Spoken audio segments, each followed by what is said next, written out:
For an MMA fighter, reaching the UFC means fulfilling a dream and competing with the world's elite, even though only the best get there. That does not mean they cannot get finished in some smaller organizations by lesser known people. Other competitors would be eager to brag about knocking out a former UFC fighter. Today's section is just like that. Subscribe to our channel and let's look at some of the quality knockouts of former UFC fighters. Michael Chandler opened his career with 12 consecutive victories, stayed for 10 years. He won the lightweight championship 3 times, and it can be said that he has completely shined in Bellator for all the years of competition. Mike has always been there to bring a good fight, a decade of competition, and now he's here to wreak havoc in the promotion with active and bloody fights, win or lose, the UFC lightweight category. In 2024, his favorite match so far awaits him against Conor McGregor. The electrifying Michael made his career a quality show and a way to make good money with something he loves doing. However, in 31 matches with 23 wins and 8 losses, UFC, and the first one happened against Will Brooks after a siege of strikes in the 2014 title fight. After the defeat, Michael immediately returned to winning ways, and 4 years later, he was stopped again by a knockout by Patricio Pitbull in a champion against champion super fight. Pitbull managed to get the job done in the first round, knocking out Chandler and becoming a double champion. Unpredictable! Chandler gets whacked by Patricio Pitbull! You talk about unpredictable! The referee is intervened, and Patricio Pitbull... The Mad Titan is a Cape Verdean professional MMA fighter who has built his career by depriving people of their consciousness. De Castro turned professional not so long ago because he has been performing since 2017, where he recorded 9 victories, of which 6 were knockouts, 1 submission, and 2 decisions, and he also has 5 defeats. He reached the Dana White Contender Series with the help of his hand artillery, because he knocked out 5 fighters in the first 6 matches. Yorgan is best known for his left hook knockout over Justin Tafa at UFC 243, where he also won the Performance of the Night bonus. After that, De Castro went downhill as he collected 3 consecutive losses in the UFC. Following his UFC release, he won 1 match for the CES organization and won 2 successful battles at Eagle FC. It seemed that Yorgan found his way again, and after performing in Khabib's organization, he arrived at PFL, where he again had a bad losing streak. After being defeated by decision by Danilo Marquez, Titan returns less than 2 months later, but only to be brutally knocked out by Russian fighter Denis Goltsov with 2 sharp punches in just 18 seconds.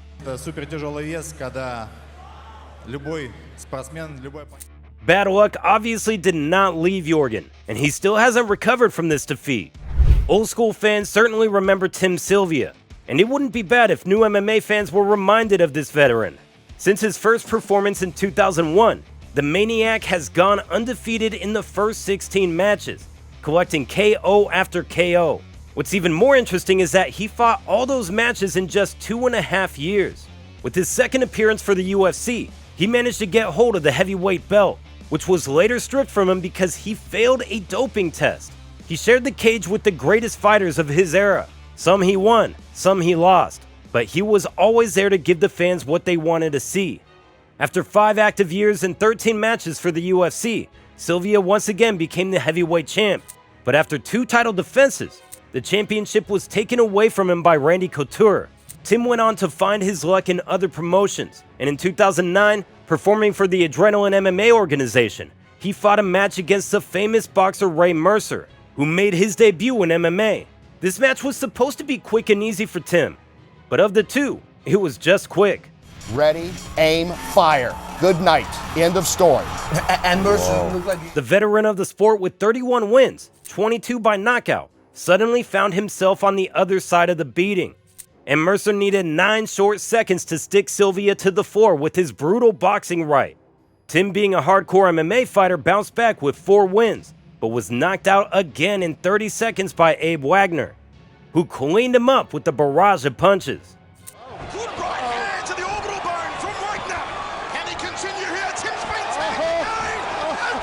Another old guard fighter with over 50 fights is a maniac on the mic and in the cage. Quinton Rampage Jackson. Retired Rampage is a former light heavyweight champion of the UFC who had many different outcomes on his numerous record. Jackson has gone through all possible situations in his fights. He performed for the UFC 12 times in 5 years, and is one of those fighters that even consecutive defeats could not separate him from competing in the cage. Considering almost 2 decades of competition, Quinton's chin has proved to be super durable. And out of 14 losses, he has only been knocked out 4 times.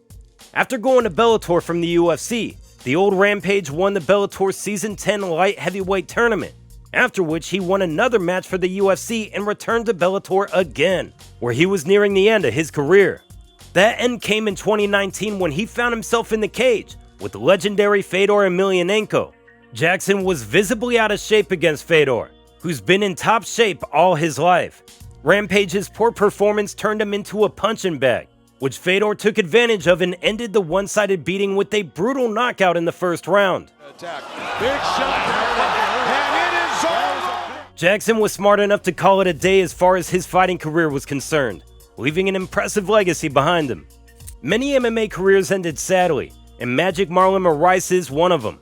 Moraes is a former dominant WSOF bantamweight champion, with 5 title defenses where he finished 5 of his opponents in superior fashion. He arrived in the UFC in 2017, and although he lost his debut, he excelled in the next 4 fights with performance of the night bonuses and wins against high competition, such as Dodson, Sterling, Rivera, and Assunção. Marlon had a chance for the vacant bantamweight UFC title against Henry Cejudo, but it ended with a technical knockout by the Messenger. In the same year, he returns against Jose Aldo, where he takes a victory, not knowing it will be the last of his life. Magic Marlon went on a terrible 4-fight losing streak in the UFC, where he was knocked out in every match. He left for the PFL in 2022, but things got worse as Marlon completely lost his luster. On his debut, he was brutally knocked out by Shaman Moraes. Then, he was chopped down with leg kicks against Brendan Loughnane, and after 3 months, he was knocked out by Gabriel Alves Braga with the 7th knockout in a row. Unfortunately, after this awful streak, Marlon retired from the sport with full justification. Tyron Woodley is certainly one of the unluckiest people in MMA. In his younger days, he excelled in the Strikeforce promotion, and 4 years later, he came to the UFC, where he recorded several interspersed defeats and victories. It took Woodley a little time to get used to the UFC competition, and his fame finally came when he won the welterweight championship with a brutal knockout against Robbie Lawler. One dominant champion was replaced by the other. Over the next 2 years, Tyron was at full throttle, defending his title twice against Stephen Thompson, Damian Maia, and Darren Till, showing his dominance.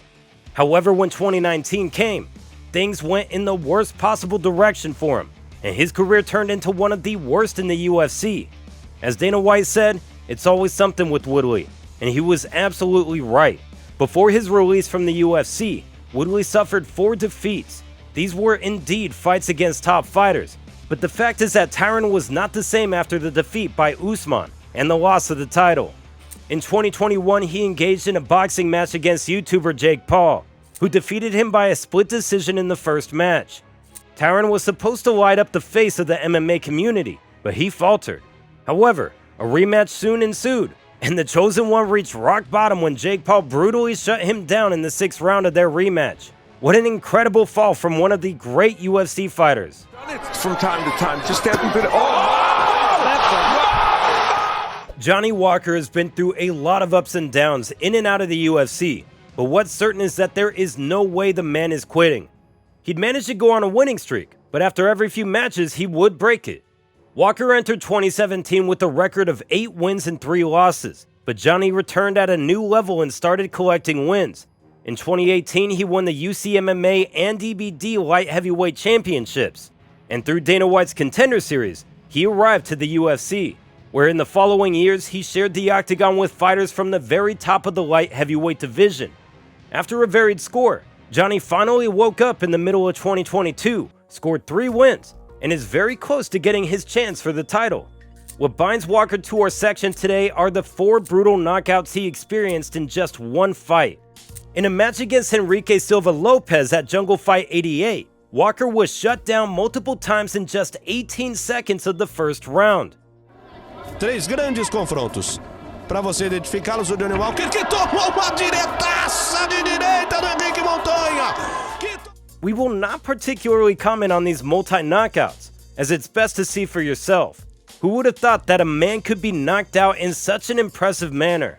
Miesha Tate is one of the loveliest female faces you've ever seen in the cage, hence her nickname Cupcake. Make no mistake, this Cupcake has a warrior heart that's been enjoying and participating in vicious women matches for 16 years. She's a multiple world MMA champ, whose wall of fame is decorated with the UFC bantamweight belt. Her roller coaster of a career makes her one of the best female fighters in the world, but opening her professional career proved to be arduous at the start. In 2007, she showed up for the first time as a professional. Participating in the Bodog Fight Women's Bantamweight Tournament, Miesha celebrated her debut with a decision, where she went one step further, but the semifinals of the tournament were nothing less than brutal for her. On the same night, she could experience the taste of victory and defeat at the beginning of her career. 20-year-old Miesha was stopped after 30 seconds of the match with a hellish high kick by Caitlin Young. What's important to note is that she received 3 strong high kicks in 15 seconds and was finally knocked out on the third. Fortunately, out of 29 total matches, baseball bat to the face. Tate only managed to be knocked out twice in 9 on other channels. Of course, other notable mentions are Adesanya, Demetrius Johnson, Chuck Liddell, Sage Northcutt, and others, but you've seen them all too many times. Share the video with your friends and tell us which knockout is the most brutal in your opinion. Remember to like, subscribe, keep your guard up, and we'll see you in the next video. Peace.